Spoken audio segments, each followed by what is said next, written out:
Bienvenue sur Leadershift, le podcast qui fait bouger votre leadership. Bonjour, c'est Vincent. Bienvenue dans un nouvel épisode de Leadershift. Cette semaine, basé sur un article de mon amie Sophie, qui a encore commis un article qui m'a bien fait rire, mais qui est profond, qui est intéressant. On va travailler, on va s'intéresser au bullshit pseudo-profond.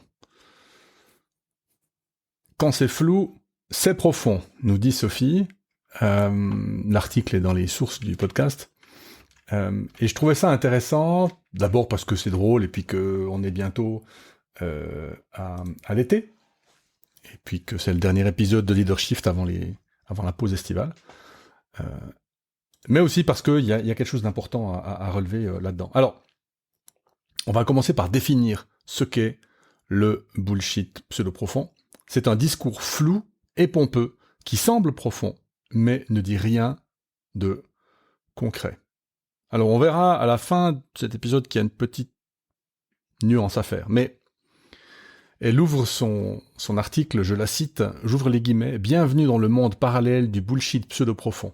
Un lieu pour les initiés seulement, qui vous inspire, vous fait grandir, où l'IMO brille plus que les idées, où le flux est une qualité, et où votre acceptation de ne pas comprendre est devenue le signe de votre capacité à vivre l'incertitude. » Fin de citation. Bon. Alors oui, 100% aligné, et je remarque, à propos de cette introduction, deux choses.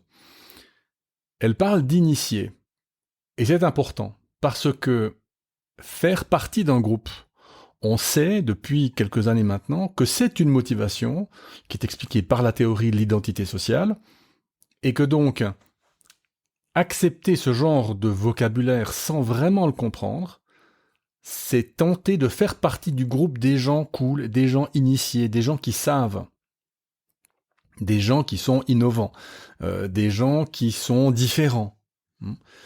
Et donc, c'est une motivation suffisante pour les gens pour risquer leur réputation professionnelle, voire leur job dans certains cas. Donc, quelque part, ce monde du bullshit pseudo-profond attire des gens qui ont un besoin de faire partie d'un groupe défini, ou d'un groupe qu'ils admirent. Première chose. Deuxième chose, le flou est une qualité pour les myopes. Et donc, développer l'esprit critique devient absolument urgent, pour plein de raisons. Le retour de tous les autoritarismes, le fait que, finalement, l'entreprise n'est pas une démocratie, mais doit continuer à fonctionner dans un environnement de plus en plus difficile, donc il demande de plus en plus de concertation, de coordination, de coopération, de plus en plus d'échanges, de plus en plus d'analyse, et que donc, dans ce cadre-là, l'esprit critique devient une compétence qui est absolument importante, simplement pour que les gens puissent prendre des décisions dans des conditions à peu près normales. Et donc, typiquement, vous voyez que pour la prise de décision, le bullshit pseudo-profond est absolument catastrophique. Il y avait une version de ça, qui existait il y a une dizaine d'années peut-être même plus, mon Dieu, ce que je suis vieux, qui s'appelait le bullshit bingo. Et en fait, c'était assez simple. Les personnes qui proposaient ça disaient qu'il fallait faire des cartes comme au loto, avec des mots du style synergie, résonance, etc. D'ailleurs, il faudrait que je demande à Sophie, peut-être qu'on pourrait créer un bullshit bingo et le commercialiser. Ce serait assez marrant. Et que finalement, il fallait prendre ce bullshit bingo dans toutes les réunions, et puis voir si on arrivait à gagner des prix en écoutant simplement la personne qui s'occupait de la réunion, qui animait la réunion. Donc voilà, donc oui, le monde du bullshit pseudo-profond, les mots brillent plus que les idées, le flow est une qualité, attention. Alors, phrase typique, j'en ai pris que 3, il y en a beaucoup plus dans son article que je vous recommande de lire. Réenchanter le lien. Alors, pourquoi c'est du bullshit pseudo-profond ? Bah, ça veut dire quoi ? Réenchanter le lien. Ça sonne bien, mais moi, quand j'entends ça, et ce qui est intéressant, c'est que si j'essaye de comprendre plus, je n'y arrive pas tout seul. Et donc j'aurais besoin peut-être du gourou ou de la gourou pour m'aider, pour m'instruire, pour m'élever finalement. Parce que si je ne comprends pas réenchanter le lien, c'est que je navigue bien trop près de la Terre. Alors on pourrait faire toute une théorie sur la Terre et les airs, pour savoir si le monde des idées est plus intéressant que le monde de la réalité. Mais bref, réenchanter le lien, bof. Deuxième citation, créer un climat de coprésence aligné, c'est permettre l'émergence d'un commun vivant.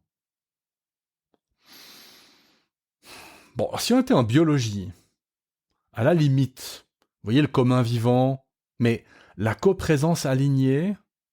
Alors, on va essayer de comprendre, on va essayer de voir si on arrive à tirer du sens de cette phrase.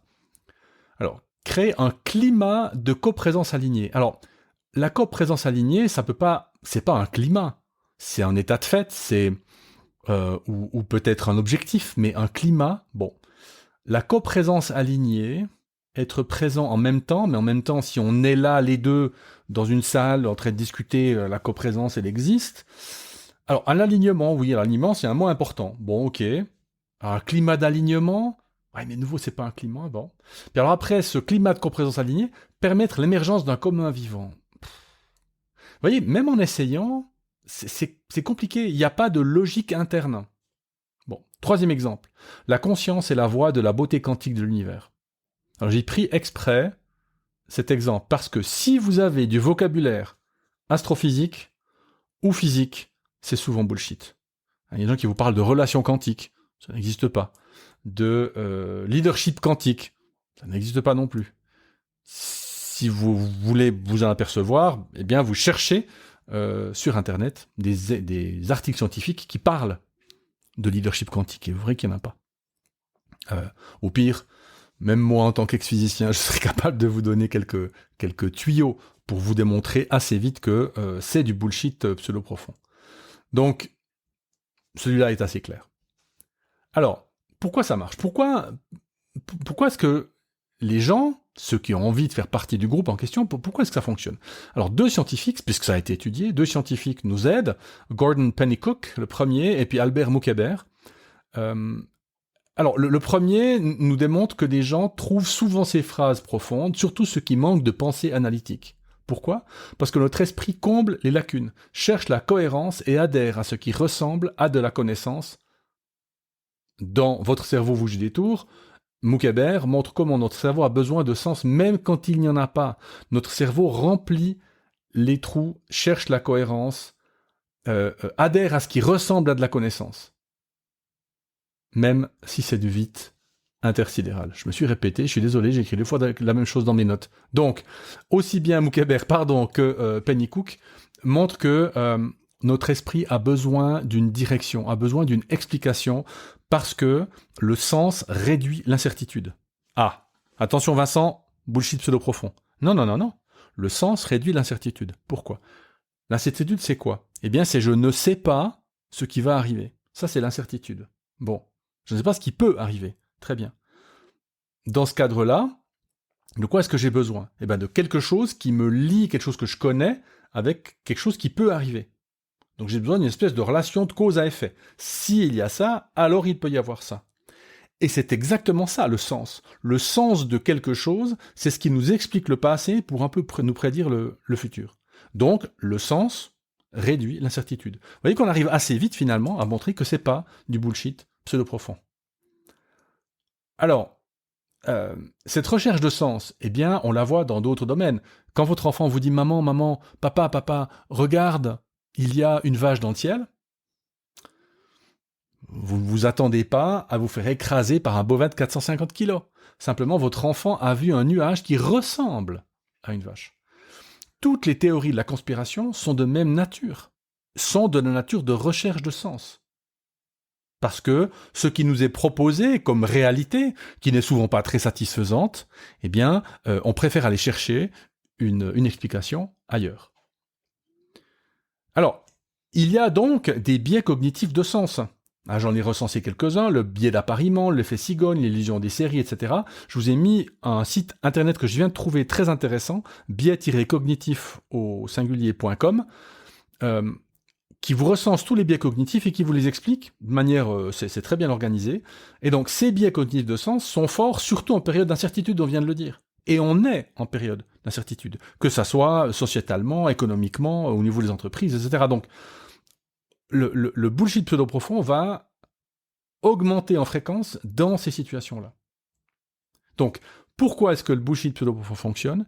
Eh bien, parce qu'il nous rassure. Il nous rassure et nous fait accéder potentiellement à quelque chose qui peut nous aider.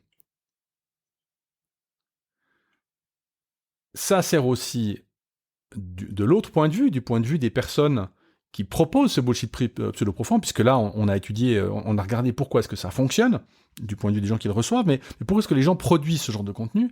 Parce que ça permet d'attirer l'attention dans une marée de communication, il y en a partout, et on pense en particulier aux médias sociaux, mais ça permet aussi de vendre très cher des prestations qui n'apportent aucune valeur, si ce n'est peut-être de l'émotion passagère.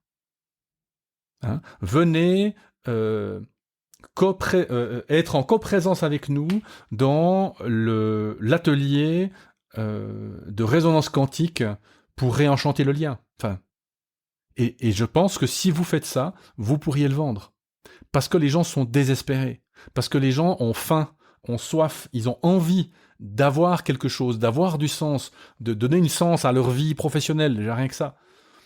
Et donc, eh bien, tous ces gens qui proposent ce genre de bullshit pseudo-profond sont pas mieux que des vautours qui essayent de se nourrir sur le dos des personnes qui sont en situation de faiblesse, on pourrait dire. Ce qui, d'ailleurs, aura tendance à m'énerver, vous l'avez peut-être entendu. Alors, comment est-ce qu'on débusque ce pseudo-bullshit ? C'est en fait assez simple. Sophie nous dit, je la cite, « Exiger des explications concrètes, poser des questions simples et directes, et pratiquer la pensée critique. » Fin de citation.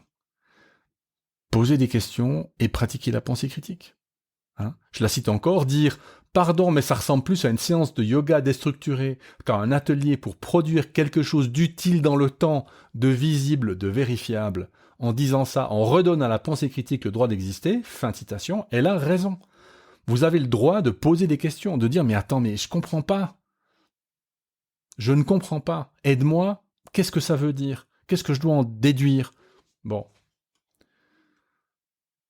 Alors, quelques commentaires.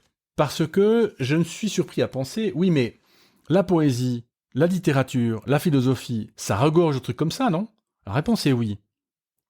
Mais la différence entre la poésie, la littérature et la philosophie d'un côté, et puis le développement personnel ou ce qui se trouve sur LinkedIn de l'autre, c'est que les premiers ne vendent jamais rien à personne. Alors à part des livres, vous me direz, mais l'art a quand même une visée différente des consultants en leadership ou en développement personnel. Donc, la poésie, c'est la poésie, ça doit juste être beau, inspirant, émotif. Pareil pour la littérature. La philosophie, ça peut être différent. La philosophie, je serais plus critique. D'ailleurs, j'ai commenté le post de Sophie sur LinkedIn en disant que la moitié de la philosophie du XXe siècle, en particulier tous les Sartre, Lacan et compagnie, c'est du bullshit profond. Je suis assez persuadé qu'ils ne comprenaient même pas ce qu'ils écrivaient. Donc, oui, il peut y avoir quelque chose qui ressemble à du bullshit pseudo-profond en poésie, en littérature, en philosophie, mais en fait, ce n'en est pas. C'est vraiment de l'art, de la beauté exprimée. Bon. Deuxième commentaire, chercher à décrire certaines expériences humaines peut faire émerger quelque chose qui ressemble ou qui s'apparente à des bullshit, parce que certaines fois, les mots manquent. Il faut inventer de nouvelles expressions pour décrire quelque chose. Et d'ailleurs, une bonne partie du rap français des années 2015 à aujourd'hui joue beaucoup sur ces allitérations, sur ces résonances pour faire émerger un sens. Mais encore une fois, c'est de l'art. C'est pas une méthode d'atelier ou de développement du leadership. Dernier commentaire. Quand vous sélectionnez un prestataire ou une prestataire de service, vous, RH, ou directeur, ou directrice d'entreprise, assurez-vous que la valeur ajoutée est réelle. Laissez-vous pas simplement prendre par attention, c'est un outil qui permet la résonance XY ou qui permet de mesurer les ondes de je sais pas quoi. Assurez-vous que la valeur ajoutée est réelle. Et comment on peut vous en assurer ? Eh bien, ça passe par la science. Il n'y a pas vraiment d'autre manière. Alors, pour terminer, quelques exemples pour vous tester un peu. Alors, je vous lis une phrase et vous me dites si à votre avis c'est du pseudo-bullshit ou pas. du bullshit pseudo-profond. Première phrase. Ne pas comprendre, c'est le début de la sagesse. Ben non, c'est pas du bullshit, puisque on voit bien le lien entre ne pas comprendre, hésiter, chercher, et puis la sagesse qui est cette recherche. Hein. Donc, bon, le premier était assez simple. Le deuxième, je vais vous l'expliquer. On a une grosse réflexion chez Coapta depuis un certain temps sur l'ineptitude ou l'inefficience ou la difficulté de former les gens au leadership. Et donc, on va complètement changer notre offre, on va oublier tout ce qui est formation, et on va appeler ça des micro-learning. Un bullshit ou pas? Ouais, c'est un peu plus dur là. Hein. Alors, à mon avis pas, mais je pourrais vous expliquer pourquoi. Vous voyez, dans le micro-learning, il y a deux choses. Il y a le mot micro qui consiste à dire que c'est... on pourrait aussi dire micro-apprentissage, entre parenthèses, hein, mais bon, c'est vrai que le learning est plus cool. Micro, on est plus dans quelque chose de court. On est dans des interventions plus courtes, mais plus profondes, qui vont plus au fond. Et donc, on a mis apprentissage plutôt que formation, parce que dans formation, il y a la nécessité d'acquérir une compétence, ce qui n'est pas vrai de l'apprentissage. On peut apprendre quelque chose sans avoir à le mettre en jeu, sans avoir à l'appliquer immédiatement. Et donc, voilà. Ouais, vous pouvez me commenter en disant que oui, c'est du bullshit, mais je me défendrai que non. Troisième phrase. Le pouvoir est la capacité latente croisée d'entités à influer dans le temps sur leurs choix respectifs. Le pouvoir est la capacité latente croisée d'entités à influer dans le temps sur leurs choix respectifs. Alors ça, c'est moi qui l'ai écrit dans mon casse en philosophie et management sur le pouvoir dans les organisations. Alors, ça paraît bullshit, mais alors je vous assure que c'en est pas. Mais ça paraît pourquoi ? Parce que la phrase est compliquée. Déjà, il y a deux adjectifs ou trois à la capacité. Hein. Capacité latente croisée. Puis je dois dire d'entité plutôt que de personne. Bon, ça s'explique. À influer dans le temps, ça va sur leurs choix respectifs. Donc, vous voyez que certaines fois, quelque chose de compliqué peut paraître pseudo-profond, alors qu'en fait, j'ai vraiment essayé d'écrire quelque chose auquel je crois profondément et que j'essaie de démontrer, d'ailleurs, dans le reste de mon texte. Donc voilà, le bullshit pseudo-profond, attention, ne vous y laissez pas prendre, surtout s'il y a de la vente derrière. Donc, je suivrai Sophie dans sa recommandation. Posez des questions. Posez des questions, soyez critiques, soyez ouverts, soyez peut-être même un peu naïfs. La naïveté a du bon. Hein. Dites « je ne comprends pas », dites « pardon », mais est-ce que ça produit quelque chose d'utile, de visible, de vérifiable ? Eh bien, vous éviterez la plupart du bullshit pseudo-profond. Merci d'avoir écouté cet épisode. Les épisodes des semaines suivantes seront des rediffusions pour donc le 14 juillet, le 21 juillet, le 28 juillet, le 4 août, et on sera de retour en live le 11 août. D'ici là, un bel été à vous, à bientôt, ciao.